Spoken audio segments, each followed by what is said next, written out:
dinamika-dinamika semacam itu meskipun tidak kita harapkan bisa saja kan membuka ruang penundaan. Nah, langkah baiknya kita mengantisipasi supaya tidak terjadi. Itu sebabnya saya memberikan early warning system. Jadi semuanya ini ada early warning system. Jangan dikira kelompok-kelompok yang melakukan ikhtiar penundaan itu diam. Informasi, data yang saya kumpulkan menunjukkan bahwa ini masih berjalan dan serius dikerjakan.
Ya, Prof.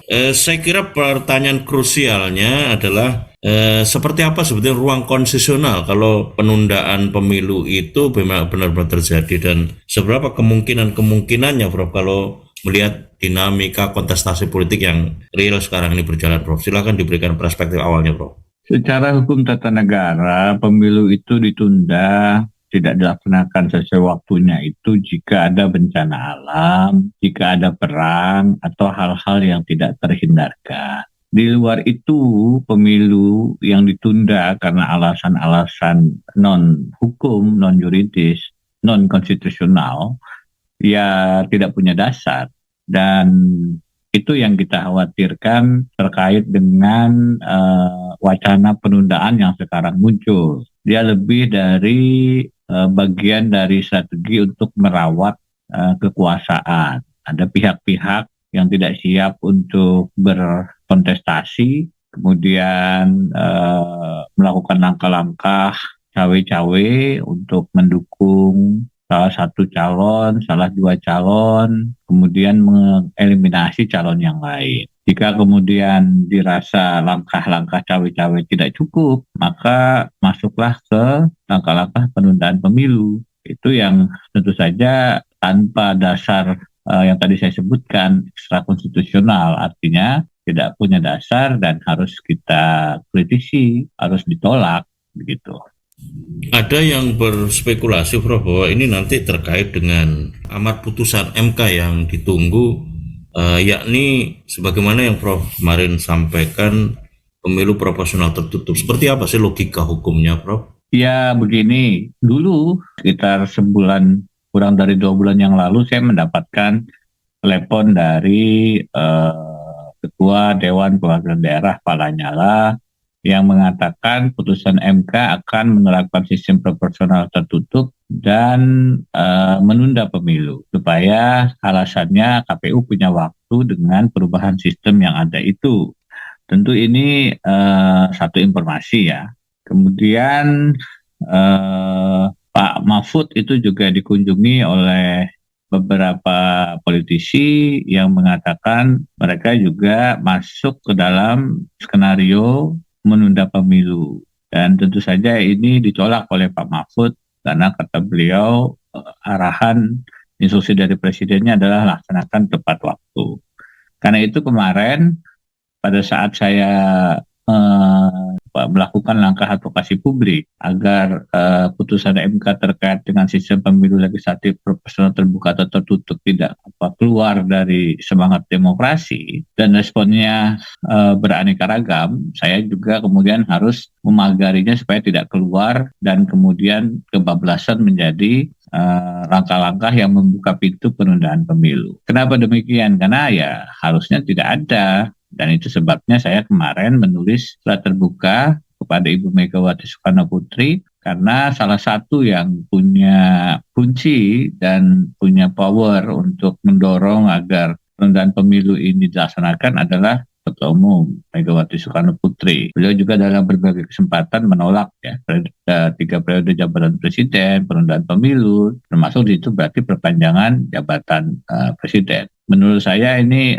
salah satu titik strategis untuk menyampaikan kepada beliau bahwa gerakan-gerakan untuk melakukan penundaan pemilu itu masih berjalan dan serius dikerjakan. Dan karenanya harus menjadi atensi kita. Jangan sampai kita terlalu asik dengan wacana pemilu tidak ada hambatan, tiba-tiba manuver-manuver penundaan ini tidak terantisipasi dan karenanya mengganggu dan merusak tatanan yang menurut saya berbahaya. Karena kalau pemilu tidak ada, itu sama saja membawa bangsa ini ke jalur yang kritis ya. Karena kita penundaan kekuasaan itu yang paling baik dan paling menghindari konflik yang melalui pemilu. Kalau di luar itu biasanya akan muncul konflik yang tidak sederhana dan tidak mudah untuk di-manage begitu. Seberapa kemungkinannya kalau melihat track record selama ini dari amar putusan yang diproduksi MK dan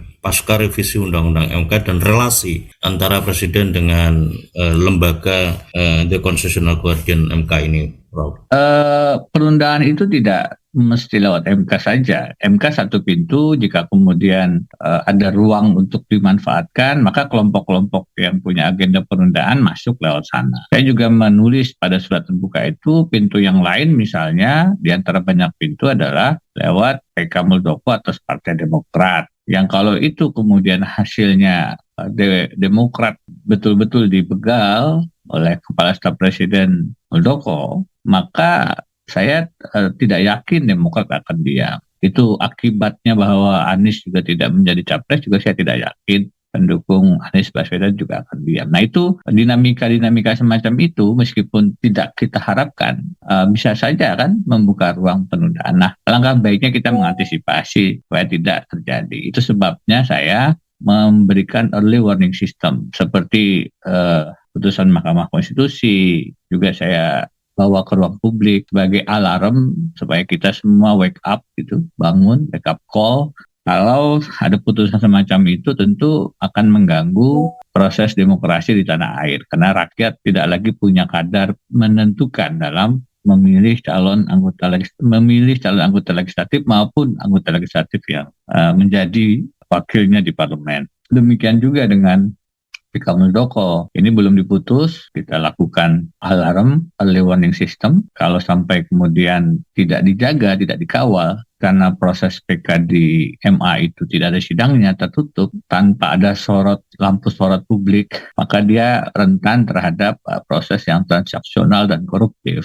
Jadi semuanya ini ada early warning system, jangan dikira kelompok-kelompok yang melakukan ikhtiar penundaan itu diam. Informasi data yang saya kumpulkan menunjukkan bahwa ini masih berjalan dan serius dikerjakan.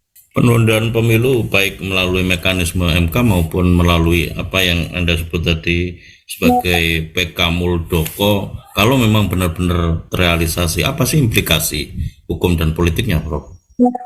Ya kalau penundaan pemilu itu tidak ada pintu masuk konstitusionalnya selain tadi saya sebutkan Undang-Undang Pemilu itu mengatakan ada bencana alam misalnya, ada perang misalnya, ada pandemi yang tidak bisa melaksanakan pemilu karena kemudian orang tidak bisa bebas beraktivitas dan lain-lain. Di luar itu tidak ada pintu masuknya. Karena tidak ada pintu masuk secara hukum, maka dia menjadi rentan dari sisi legitimasinya, rentan rawan terjadinya konflik, rentan rawan terjadinya proses yang curang dan seterusnya. Karena itu tentu ini bukan jalan yang harus kita dorong, ini jalan yang harus kita cegah dan lawan. Bagaimana caranya? Ya tadi sebelum kejadian sudah diingatkan, diantisipasi, dipreventif supaya dorongan-dorongan penundaan pemilu yang sekarang menggoda kekuasaan itu tidak menjadi kenyataan, tidak menjadi fakta yang justru merugikan kita sebagai bangsa. Tapi indikasi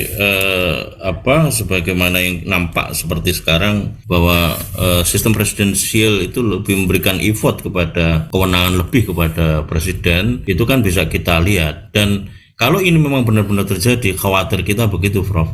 Apa sih sebetulnya, apakah itu nanti membawa impact kepada turbulensi politik, Prof? Kalau memang benar-benar kondisinya dipaksakan begitu, Prof. Tadi saya sudah jelaskan ya.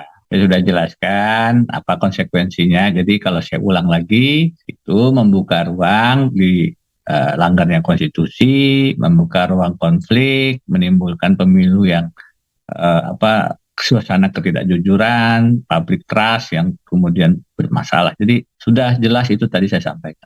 Rekomendasinya apa, Prof? Sekarang, Prof, silakan, Prof. Terakhir, Prof.